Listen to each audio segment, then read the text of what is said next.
What things do we love but our cats hate? I'm Lucy Hoyle, I'm a cat behaviourist and author of the book Your Cat Wishes You Would Read. So the first one is scented stuff, like strong smelling scents that we put into our homes. So specifically here I'm thinking like air fresheners, diffusers, scented candles, perfumes, even like hand wash and hand soap and that sort of thing. So there's a few different reasons for this. So firstly is that cats are territorial and they define their territory by scent. So this is when you'll notice them like face marking on stuff, scratching on things, and the worst case scenario, urine marking on stuff, because their scent profile inside their territory is very important to them. So if we're bringing in smells that the whole point of them is to change the smell of your home, then obviously that's going to have a knock on your cat. Like obviously tons of cats are fine with this, but lots of cats aren't. So this sort of this sort of thing in their home can lead to urine marking, because they have to up their game in terms of marking with their own scent, and they're like competing with something that's so strong, so it can lead to that. And often we like the plugins are often at like cat nose height, aren't they? And the ones that like puff air every like 5 minutes, they can be quite strong and quite difficult.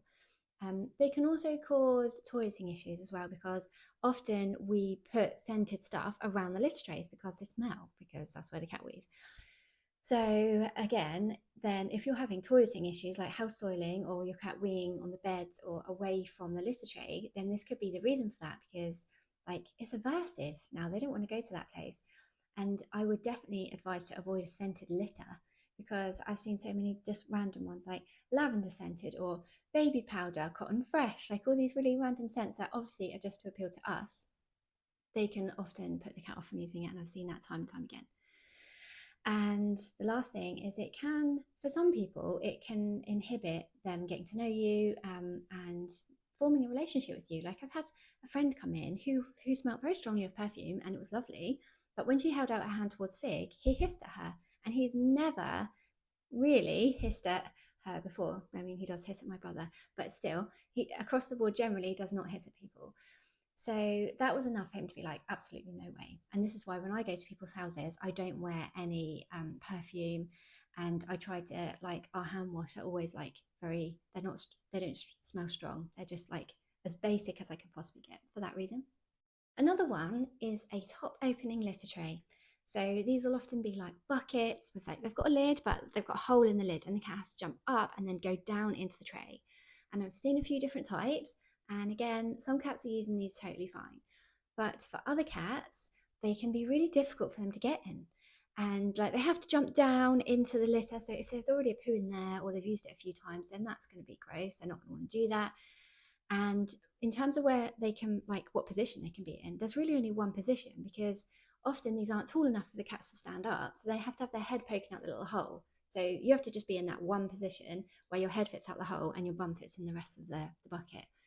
So these are great for us because they almost entirely contain the litter. You don't get your cat like digging and kicking the litter all over the room. And even that act of like jumping up and out, any litter stuck to their feet is like lands on the top and keeps everything nice and tidy. So I 100% get the idea of this and why it's so attractive and why we would prefer that over an open tray. But also, although there are cats that cope fine with this, there are so many cats that don't, and lots of people that are experiencing their cats peeing elsewhere because they just don't want to have to do that uncomfortable feeling of jumping down into their litter. And especially as your cat gets older, or they might be poorly or injured in some way, then it's quite a challenge for them to get in. So I'll also just add in here that sometimes cats will sit on the top while one cat's using it inside and will like bop them on the head as they try to come out.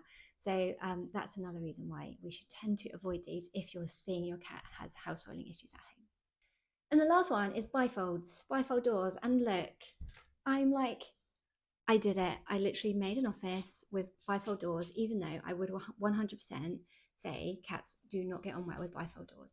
And this is because they make their territory feel like a very vulnerable place. Like they are massive, they are floor to ceiling, and you get a very wide view of the garden. So if there's anything out there that's intimidating them, that they're scared of, that they're not happy with, and I'm generally thinking like other cats, that tends to be the main like problem, then that can make them feel really unsafe inside. So what you might see here is urine marking around the doors, or urine marking opposite the doors. So people that have bifolds in their kitchen will often find that the cats wee along the kitchen worktops because it's right opposite the bifolds, and they're scared of whatever's coming inside.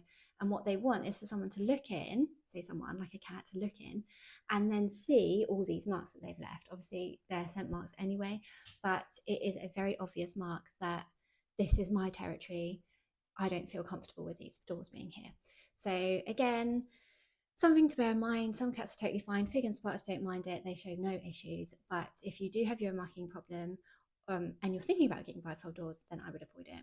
But there you go. Let me know if you can think of any more, and I will see you next time. Take care. Bye.